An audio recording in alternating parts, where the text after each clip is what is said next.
There is one shift you can make in your life right now that will dramatically change the nature of how you experience reality, from the challenges you're having to the things you want to experience.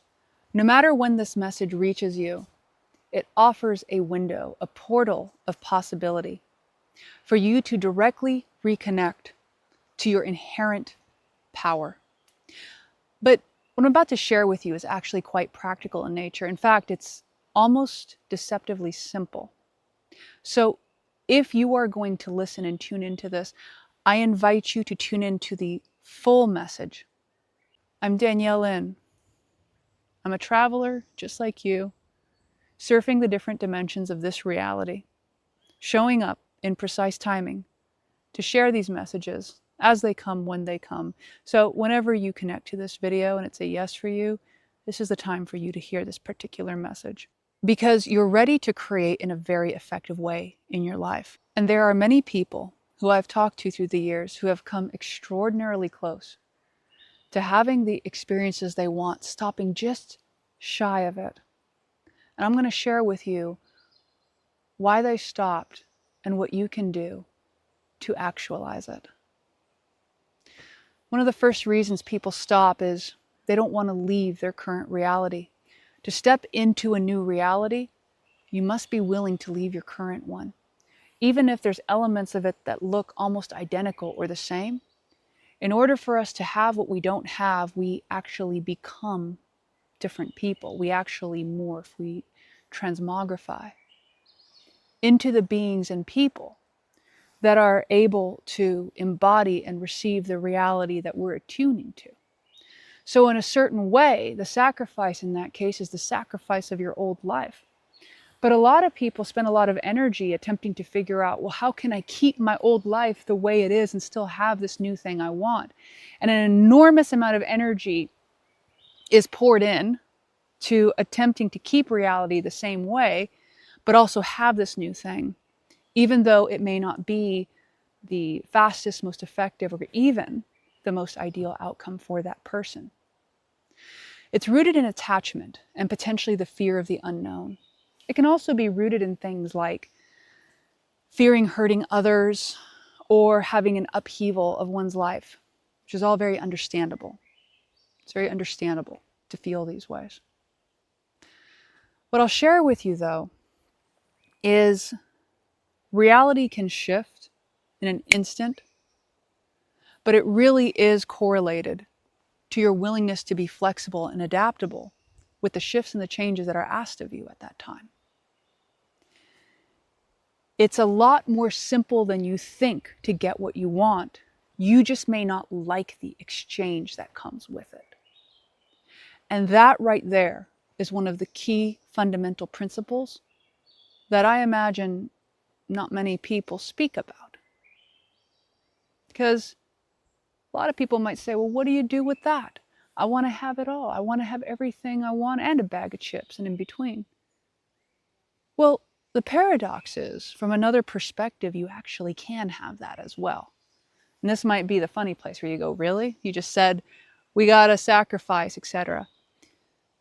What I'm saying is, in order to effectively embody what it is that you want, there's a certain level of detachment that comes into place from the way that it must look and from how the experiences and circumstances unfold. In other words, in order to perceive that we're controlling reality, there's a juncture where you actually surrender. You surrender to the process, to the whole experience. I'll relate this again to making a cake. You might mix the ingredients, you put it in the oven, but at that moment, there's nothing more to do. You got to just let the cake and the heat do its thing. Any interference on your part at that point will actually slow down the process. Attempting to micromanage the actual baking of the cake hinders the unfolding.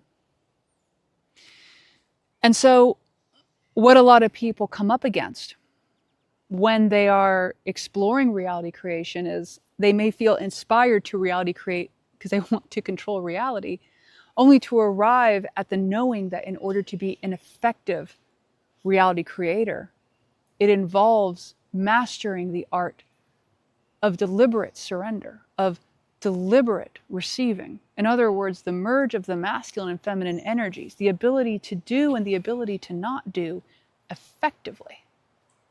Not from a place of avoidance, not from a place of trying to resist or force or manipulate things, but as a natural way of being in rhythm with reality itself. Because you start to realize that there is a part of this life that is experiencing itself through you. And genuine genius on your part and behalf often involves you shifting from trying to do or being something, letting that go, and actually having the authentic experience of life as you are when you're not trying to force it. In other words, being natural. In that naturalness, you start to actually have ideas, inspirations. You're not thinking about how something makes you look or not. You're just living it because that's the experience that wants to come through you. This is representative of you directly connecting to your inner core. And sometimes what can come with that is experiences of disillusionment, experiences of things in life falling away, a reordering of what actually matters to you. And you can also see it reflected in the world around you. You can see it reflected in systems changing, people changing, seeming chaos. But something I'll share with you that comes with chaos is new clarity. Chaos is the field of clearing that happens before new structures take form. It happens when we are going down so deep into the foundational root of change that everything appears to scatter. Certainly, it can feel disorienting, especially if we, on some level, relied on outer structure to give us inner structure. But I'm going to invite you to remember through the course of this video and beyond, your natural inner stability that already exists. This is so key at this time, and I will repeat it as many times as it bears repeating, because in each and every moment, you are setting a pattern anew with the way you focus, your intention, your energy, your beliefs, and your perspectives. There are so many possibilities and probabilities in this world right now. The ones that are accessible to you are going to depend on where and how you are focused. Consider this. If, for whatever reason, let's just say you could enter a doorway by seeing it and perceiving it. Well, if your eyes are always on the ground, it doesn't matter if there's a doorway open over here, because you're just going to be looking down here. And so, by that nature, your ability to widen your field of perspective and vision is what allows you to perceive the possibilities that are emerging in and around you. But it's not passive. You're an active participant in the journey. You're just not resisting what is emerging now and what you truly want to live, which means that you might find yourself moving against what the norms are. You might not find yourself with a lot of applause or even people getting what you're doing. And it's not because you have to be contrarian, it's just sometimes that's the nature of the reality experience game.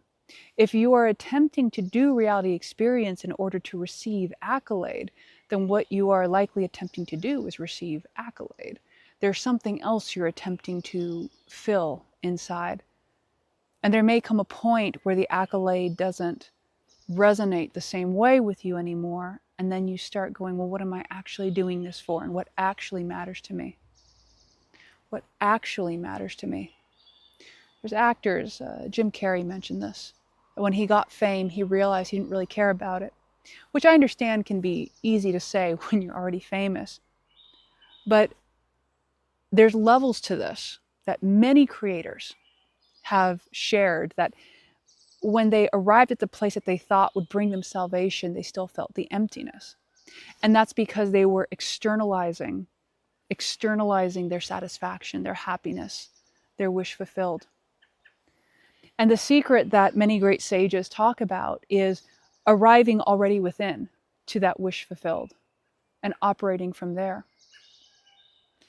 I think that in this reality right now, a lot of the manifestation stories make it appear that, well, you're doing it right if you have a lot of money and you have this and you have that.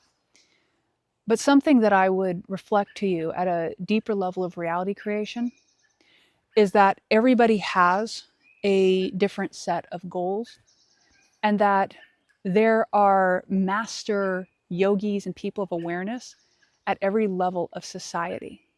And one is not better than the other. They, in their awareness, align to their resonant outcome. And I find that part of this distribution system is because everybody sorts out to their unique experience that they called for. It is a potential misinterpretation to think that a certain standard of beauty or a certain monetary outcome means that you are more advanced than someone else. That is I would call that a narrow interpretation of the dynamics of reality creation. I would say it's likely more accurate that the level of enjoyment one can allow themselves in day-to-day life, regardless of what they have, is likely a higher indicator of one's satisfaction and synchronicity with life. And so you might ask, well, where does will come in? What if you have goals and visions and things you want to create? Well, you can still make those. You can still live those. In fact, there is room for that fire, for that passion in reality. But when you come to this understanding, you're no longer believing that arriving there will feel somehow better than where you are now. And this is the key. This is the big thing here. I'll share this another way. If you're writing a book and you keep thinking about, well, the book is going to bring me money or recognition or this or this or this, then you're creating the book based on a perceived outcome that you desire. Whereas if you tune in to the experience of the outcome you want to embody, and you orient it within yourself, and then you receive the inspiration for what steps to take, it may or may not include the book. But once you are actually in alignment within yourself with what you want to experience or embody, then it won't matter if the book is successful or not, because you're more attuned to the outcome of reality that already exists, where you're nourished and all these things happen. And so it's normalized for you within yourself, and the steps you're taking along the way there, no matter how many successes or perceived failures or whatever else in between happens, you're on your journey. You're on a mission. You can see people who are on missions, who are determined. They're not swayed so much by the external challenges that seem to happen, because they're really oriented to a core frequency within. Some people could call this delusional, obsessive, or fanatic. Could be. Could also just be highly aligned energetically. A person would have to discern nuance to be able to tell the difference. But they're all similar sides of the same coin. And so for this particular message, what I'll invite you to remember from all of this is, wherever you are at, invite yourself to orient within. Invite yourself to be really real with yourself about what you want, or what you think you want, or what you want to avoid. And instead of resisting what's happening around you, get playful and experimenting with the possibilities that are emerging. Give yourself the gift of a widened perspective. Test things out that you don't do every day. Check your nervous system. Get in your body. All of these things would be things I would tell myself that I invite you to explore for yourself. And so, my friend, if you'd like to go further, I invite you to check the description link, write a comment. Most importantly, connect to yourself and see what step you're being invited to take. This is your journey and your experience. And I know that no matter where you lead yourself, you will find the way through. You got this.